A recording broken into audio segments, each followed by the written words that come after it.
Setting out all the suspension parts. This is a shop dog named Moose. Here we go. This is our new lower control arm. Sometimes mistakes were made, you know? Mistakes were made.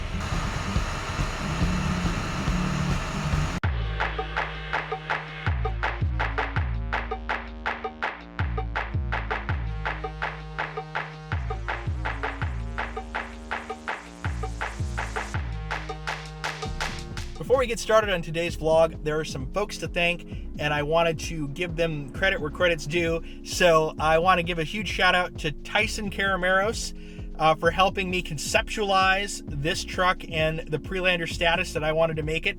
You can find him on Instagram at DoYouRaptor. Check out his awesome build. He is super knowledgeable and knows a lot about Raptors and is just a wealth of information. So thank you, Tyson, for helping me conceive this PreLander setup. I also want to give a shout out to Mr. Nicholas Bell. You guys know Nick. He helps me build everything on this truck, and his mechanical expertise is second to none. So thank you, Nick. I'm glad you work for Cheeseburgers. It's really a great help. and I appreciate you, buddy. I want to give a huge shout out to our sponsor as well. Off-Road Alliance. They have helped me in the past. They continue to help me now, and they were instrumental in helping me source all the parts I needed for this PreLander build. A year in the making, but they were really great in terms of being transparent with me and working with me on my budget to source all these parts from various manufacturers. Even with supply chain problems and manufacturer delays, they were there for me and always the point of contact to help facilitate everything. So super appreciate that. And they helped understand the vision I wanted to create with this Raptor and making it the best possible PreLander I can make it. You can check them out on their newly revamped website at offroadalliance.com, and they've got a lot of stuff there. It's a litany of things. You can do anything from lighting to interior modifications to wheels to exterior modifications, suspension parts, obviously, camping. They really have a lot on their newly revamped website, and it's really worth a look at offroadalliance.com. Super huge thanks to Off-Road Alliance for helping me source all these parts and get this build made. So that's it. Now we can jump back in and check out this build in progress.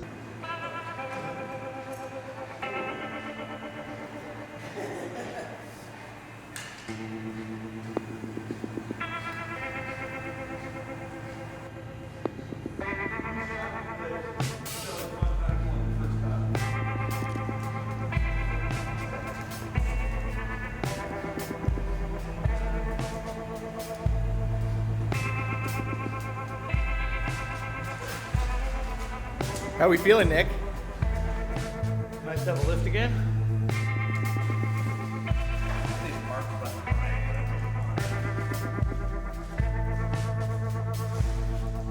Setting out all the suspension parts. Here we go. This is our new lower control arm from Crazy House that we're gonna slap on this guy. Super excited. Been waiting like 9 months to do this. Well, actually like a year to do this. 9 months of waiting for parts, and then I made the decision about a year ago to do all this work. So all this suspension's coming out, and we are going to upgrade.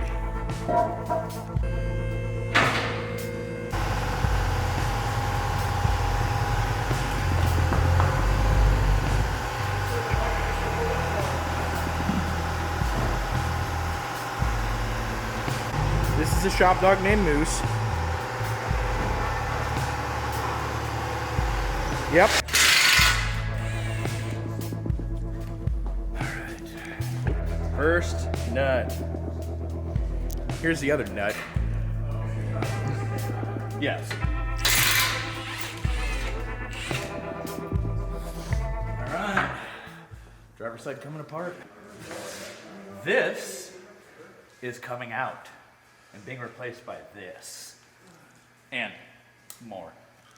But the spindle itself stays. The axle obviously stays. The brakes are going to stay, of course. And we're not replacing the inner tie rods. We're just doing outers with a new hind joint system. New lower control arms, which is this big blue bad boy. New uppers, new coilovers. icons with reservoirs. And we will be doing a bolt-on bump stop right here and a bolt-on limit strap right there. Keep the suspension from completely sagging out. And what's that lower control arm bolt look like off of Ford? Well, this one's a beef. This is 10.9. Yeah, good hardware, but not needed anymore. So, technically, front shock's loose. There we go. All right, one down, free to go.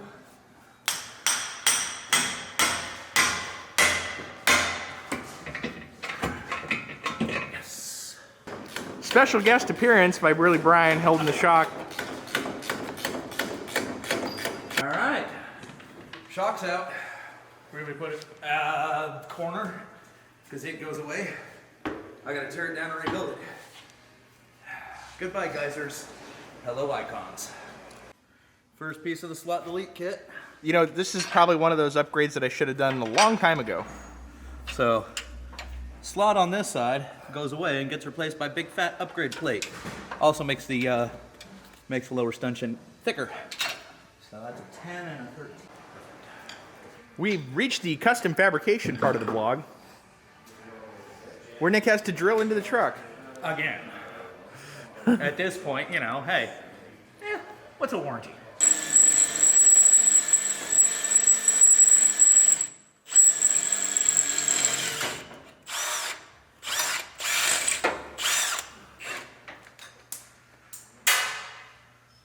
Man down. It'll be fine. You do have to disconnect the sway bar in order to get the slot delete kit fully installed. Just an FYI for those of you doing this at home, or maybe after watching this you're going to be afraid to do it at home. I don't know. For those of you following along at home, the instructions show the slot delete kit being installed by just placing it up.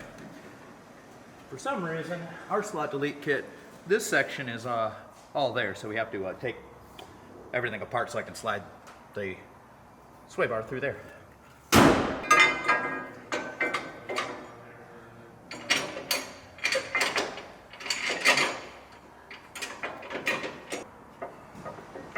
It's not horrible, but it's a tight fit. So the rear is in, although loose. The front is in. I've had to drill one hole for the front for the rear piece. Now I just have to drill these two mounting holes here for the forward rear, and we're ready to go with slot delete. So this is going to affect your entire suspension, but because you can no longer adjust the lower control arm in and out, this is going to make your entire sway system fixed on the bottom. So you're going to adjust all of your camber and camber from the top now. And we're going to do that by, on this guy, the actual heim joints on the inside are adjustable. So you can adjust both your camber and your, I believe you can adjust toe that way as well. But there are a few different adjustments. But basically it locks out the ability of the bottom end to slip around, because that happens occasionally with these guys. Old lower control arm, new hotness. Let's look at the slot delete kit, everybody. Here's the back of it. Plates. And then the front. Boom. Shop dog! I got to Shop dog! Oh! Look at this hotness. My neighbor, Burley Bryan over here, coming along. He's helping out and kind of chauffeur, because my truck's on a lift. When you need parts or tools, you gotta go get them. $42 for a bit. Thanks, inflation. The benefit for having Nick help me with my truck is that he works for burritos. So we're gonna get burritos for Nick. Is that enough for you, Nick? Can you eat all that? I mean, yeah, but did you guys get something for yourself in another bag? 'Cause this might fill me up. Outer tie rod ends are just dropped in, lowers in. It's all loose. I've tightened down the heim joint here just because we needed to get the axle in. I don't want to screw with it once that's in. But time to take the 2 bolts out up here, take the upper control arm out, put in a shock, and then put the upper control arm back in. All right. Old junkiness. Old junkiness. New hotness. All right. Element billet, hooking it up. control arm All from heim Off-Road joint. Alliance. Yeah, I was afraid of that. Place. So, down. Yeah. Come on. Rotate just a little bit. There.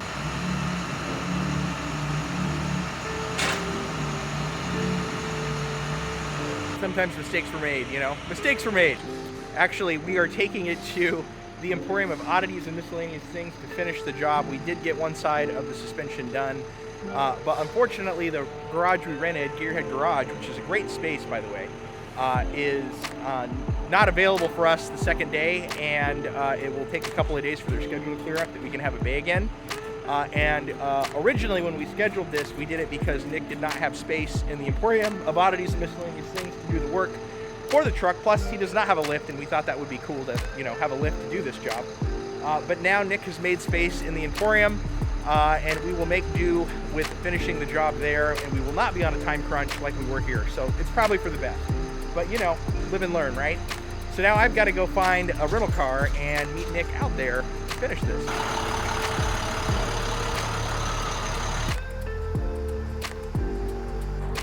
And my beastly rental car to go find Nick at the shop is a Kia Soul. Awesome. And here we are at the Emporium of Oddities and Miscellaneous Things once again to finish the job on the Raptor. Unfortunately, our garage and lift situation that we originally went with didn't quite work out. We thought we had it for longer than we did reserved, and that was a mistake. So yeah, things happen. And we are here at the Emporium. We had to rearrange some stuff because this building was chock full of stuff, which was part of the reason preventing us from using it in the first place to do this job. Now we got the truck in there. We're doing the front suspension, and our goal is to get everything but the front bump stops installed. We realized while doing this that the hoses on the Icon 3.0 shocks in the front for the reservoir are too short, and there's this, in terms of location, is very limited, and they're going to interfere with the placement of the front bump stops. So we need to get longer hoses and get those made and installed on the shocks, so that we can have more placement options for the reservoirs, and then we can install those front bump stops. So that's going to have to happen at a later time. Kind of them's the breaks. You learn as you go. Clearancing for the big bolt. Nope, not enough. One more step.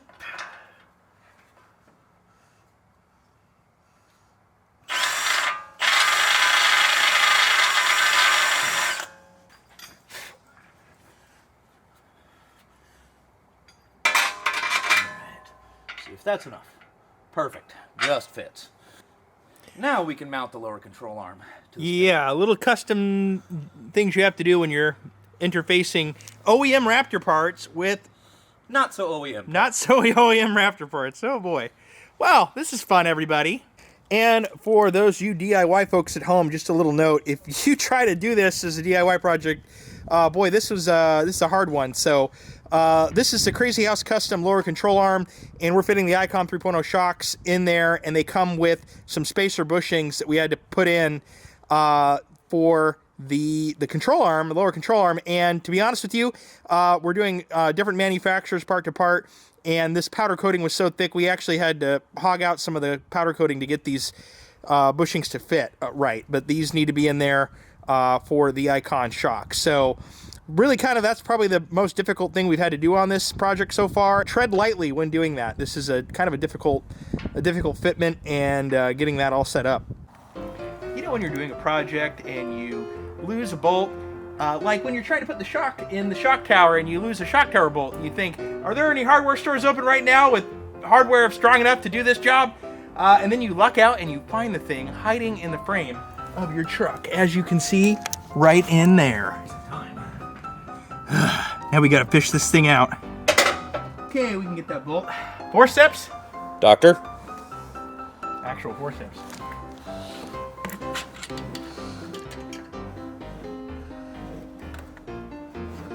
Ooh, I might be going this way. This is...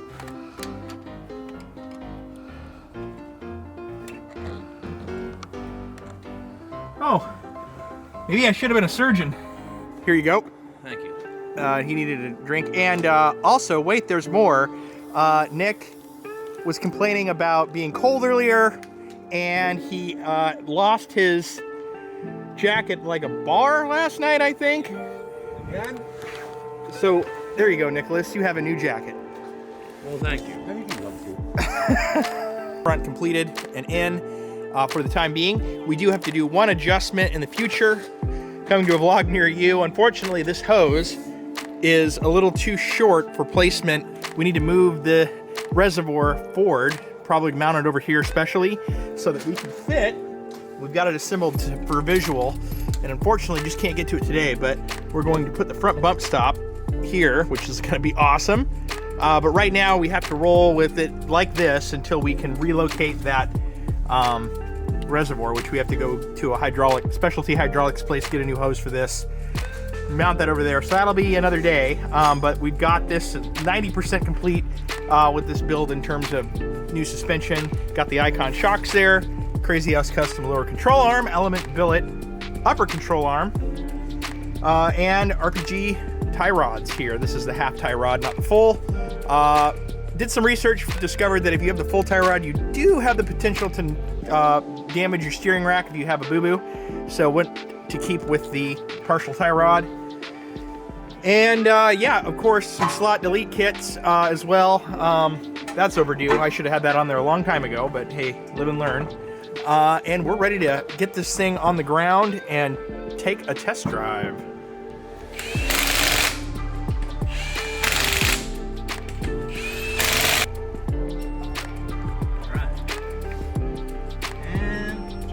Torque on every single lug nut. Now you're gonna hear some bumping and clicking for the first... That's normal.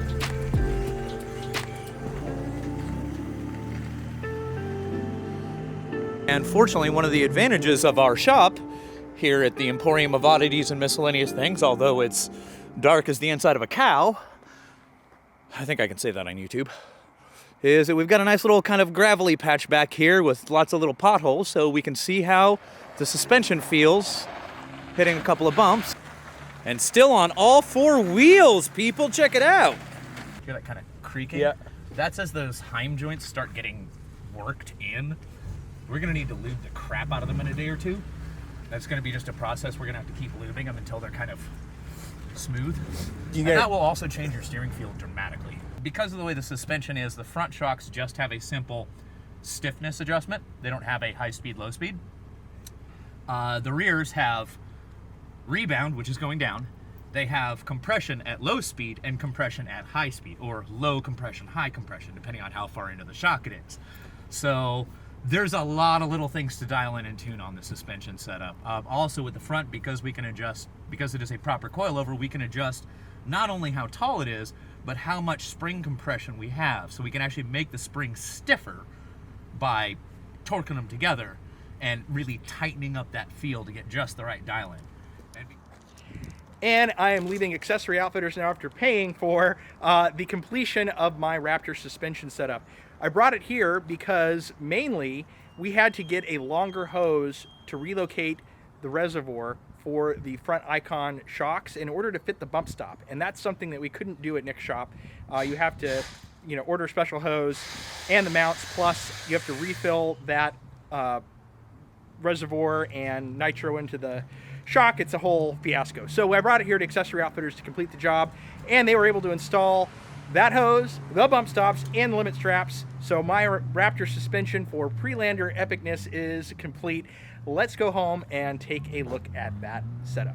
It's been a year of planning, waiting, purchasing, waiting some more, installing, waiting some more, and then finally having a completed installation of my new suspension setup. And to recap, we have the Icon 3.0, the Element Billet upper control arm, the RPG tie rod, and the Crazy House Custom lower control arm and bump stop assembly with the Fox 2.0 bump stop. And then we did relocate this Icon reservoir to fit that bump stop, and in order to do that we had to get that longer hose, which we ordered from Icon, and that took a couple of weeks to arrive. This was the original hose with the shocks had on them. And then what you can't see very well, but we can kind of get in here on the corner maybe, is there is a limit strap back here as well. You probably can't see that. Trust me, it's there. There's a limit strap. If I can get in here and show you the limit strap. You can kind of see it in there, but that is limit strap that's going to help with that, the protection from the droop angle when we're going off-road, some rough trails, prevent you from ripping out your axles. I'm excited. So there we go. That is the new suspension setup. Oh yeah, and slot delete kits. We've finally done it. A year in the making. We have our Raptor suspension PreLander setup ready to go. I'm so excited to take the suspension out and use it. The only thing standing in my way at the moment is that I do have to take this truck in next week to do, wait for it, the dreaded cam phaser fix. So I know I hear a collective sigh from all Raptor owners at home watching this that know about the cam phaser issue. Mine needs to be replaced, so I'm taking it in on Monday to get the cam phasers fixed. Should be in there for probably 3 or 4 days, and then hopefully I'll have it back in that time, and then I can start planning to go out on trails and test out the suspension. I have some trails picked out in the Oregon area that we're going to take it on, and I want to do some tests with different bound and rebound settings on the shocks and tell you guys what I think of the Icons and the full suspension setup. So stay tuned for that. If you like this content, please like the video, subscribe to the channel. Thanks for watching.